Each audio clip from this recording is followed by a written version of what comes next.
Procrastination is something that all PhD students experience. Everyone kicks stuff into the long grass. Everyone puts stuff off. Everyone says, I'll do that tomorrow, next week, next month, whenever. It manifests as a lack of motivation to do the thing you're putting off because you just don't want to do it. You're like, later. But I think we need to go a bit deeper than that. I think we need to look beyond the quick fixes that may or may not work. We need to look at why you're lacking motivation. Like, where's that coming from? That's what we'll be exploring in this video. If you're new to my channel, hi, I'm Dr. Elizabeth Yardley, and I've got 20 years experience of helping students navigate the minefield that is PhD life. Every single student I've supported in that time has experienced the joys of procrastination. I do it myself, my colleagues do it, the world-leading researchers in your field, they do it too. It affects everyone because when we dig down into the roots of procrastination, we will find one thing that is universal to the human experience, and that thing is fear. So yeah, let's see what that's all about. One of the biggest things that frightens us as human beings is change. The change that happens as a result of us getting our PhDs or even being on PhD programs in the first place is kind of terrifying. There are changes in how other people see us and in how we see ourselves. And this fear can be something that just bubbles away at the back of our minds and we're not always consciously aware of it. And our procrastination is a way of coping with that fear. If we're putting off doing the important stuff on our PhDs, if we're kind of delaying and faffing around, the reason that we're doing that could be because we are putting off the thing that will happen when we make progress, the thing that will happen when we get our PhDs. And I don't think this fear is something that you can completely eliminate, but I think being aware of it can be massively helpful to you during your PhD because it can help you address the procrastination when it gets in your way, when it's a block, when it's a barrier. You can start understanding why it's there in the first place, and that can be so useful in moving on from it. So firstly, let's have a think about the changes in the way that other people see us when we're doing a PhD or when we've completed a PhD. Well, most obviously, it's going to mean a change in our title. It's not Miss or Mr. or Mrs. or Ms. anymore, it's Doctor. And that label, that status, is kind of a big deal. We will be in the 1% of people who have PhDs. And that changes not just how people see us, how they react to us, but what they expect from us. And that's a bit scary. The people who don't know us, people who are meeting us for the first time, expect us to be smart and competent because we're experts now, aren't we? People will look up to you, and some people will feel quite threatened by you because the fact that you've got a PhD kind of triggers something in them about their own academic experiences. And we're all going to feel a bit of subconscious fear about this because we all want to be accepted, we all want to fit in, we all want to belong. And this thing that we now have, this PhD, puts us in a minority. It puts us in the 1%. It marks us out as different. 99% of people do not have PhDs, but we do. And what about the people who do know us? Our families, our friends, our communities. Yes, they're going to be super proud of us. And my dad, God rest his soul, he was the biggest show-off about the fact his daughter had a PhD. And I indeed was one of the first people in my family, in this generation of my family, to go to university. My cousin picked me to it. She studied law at Cardiff a few years before me.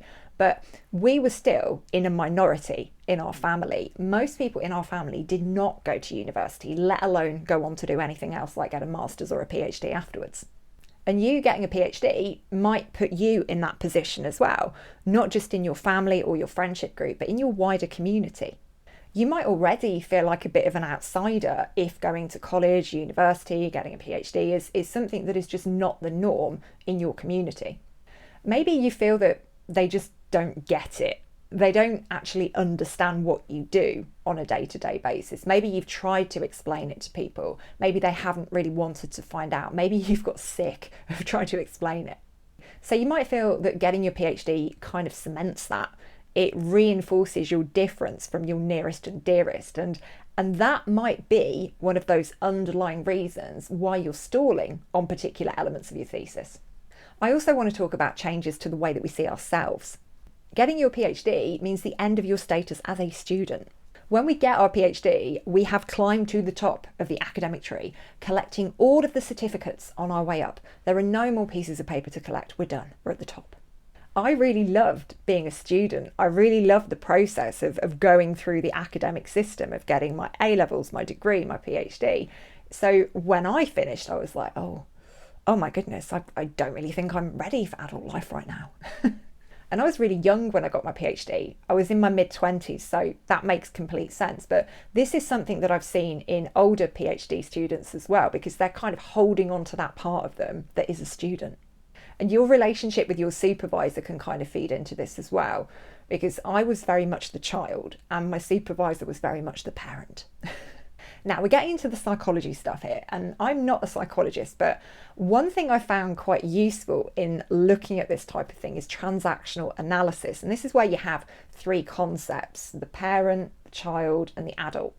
And some PhD students have very much an adult to adult relationship with their supervisor, but I absolutely had a child parent relationship with mine. And I think that made that ending of the PhD process all the more difficult. So have a think about what yours is, your relationship with your supervisor, and whether that is feeding into any of this stuff that's going on.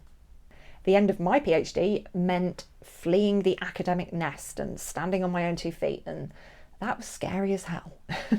I essentially had to say goodbye to being a student. I had to grow up. It can also be about not feeling ready to be a proper academic, an academic with a PhD. Maybe you're struggling with imposter syndrome and just not feeling good enough. And you've got this knowledge that when you obtain your PhD, when you have those letters in front of and after your name, there's going to be all of this pressure on you to perform. And it's actually safer to stay within the PhD bubble. So I guess what I'm trying to say is that procrastination isn't just about not wanting to do that thing. It's not just about motivation. The motivation and the lack of motivation is essentially a symptom of things that are going on underneath, of things that you really do need to get in touch with and be aware of and think of if you're to get better at dealing with procrastination. And if you dig down deep enough, you'll find some kind of fear bubbling away there about the change that's going to happen when you get your PhD. And simply being aware of this, being aware of why it is that you might be sabotaging yourself, it becomes much easier to deal with procrastination when it does rear its ugly head. And having that awareness, knowing why you're doing it, will be helpful to you in identifying exactly what it is that you need to do to get out of it. And those things that you need to do are going to be inherently personal to you, because they are going to be related to the nature of that fear, where that fear is coming from, what that fear looks like, what specifically you're afraid of. So the next time procrastination strikes, really take some time to have a think about these things. I hope you found this video helpful. If you have enjoyed it and you like the mindset stuff and you want to see more mindset stuff on this channel, let me know in the comments. I'll be back soon with another video on how to navigate the ups and the downs and the messy and the magical of the PhD journey. I'll see you then.